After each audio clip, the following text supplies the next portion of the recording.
¿Has escuchado sobre el bruxismo? Con este término se describe el hábito de apretar los dientes. Se aprieta la dentadura superior contra la inferior o rechinarlos, moverlos de atrás hacia adelante o viceversa, sin ningún propósito funcional y de forma involuntaria. Las personas que tienen bruxismo inconscientemente pueden rechinar o apretar los dientes cuando están despiertos, lo que se denomina bruxismo diurno, o hacerlo mientras se duerme, lo que se llama bruxismo nocturno. Este último es el más común. Se dice que el bruxismo es una parafunción debido a que los músculos de la mandíbula se activan y ejercen gran presión como si se necesitase masticar un alimento, cuando en realidad no hay nada que masticar, ya que las personas suelen estar durmiendo. No obstante, aunque no haya nada que masticar, es posible que la función que está cumpliendo el bruxismo sea la de descargar las tensiones y el estrés que no se han liberado y que se han acumulado a lo largo del día. Es importante saber que todas las personas a lo largo de su vida son susceptibles de presentes episodios puntuales de bruxismo de distintos niveles de intensidad. Sin embargo, cerca del 10 al 30% de las personas lo sufren de manera crónica. Sus primeras manifestaciones pueden aparecer en la juventud, entre los 17 a los 20 años, y pueden desaparecer por sí solas en cualquier etapa de la vida. En los casos del bruxismo crónico, su remisión suele darse luego de los 40 años. Las personas no suelen ser conscientes de que tienen bruxismo, ya que es un hábito que con mayor frecuencia ocurre mientras se duerme. Solo se dan cuenta de que lo padecen cuando comienzan a notar dolores en la mandíbula, desgaste en sus dientes o cuando van al odontólogo. Y es que esta actividad involuntaria de los músculos de la mandíbula suele generar daños no solo a nivel de los dientes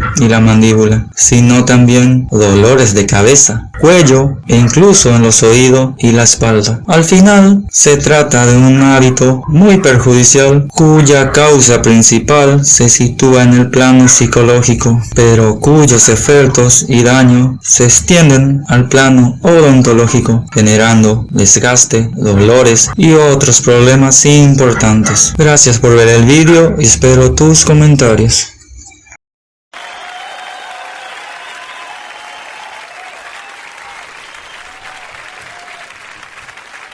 Good evening.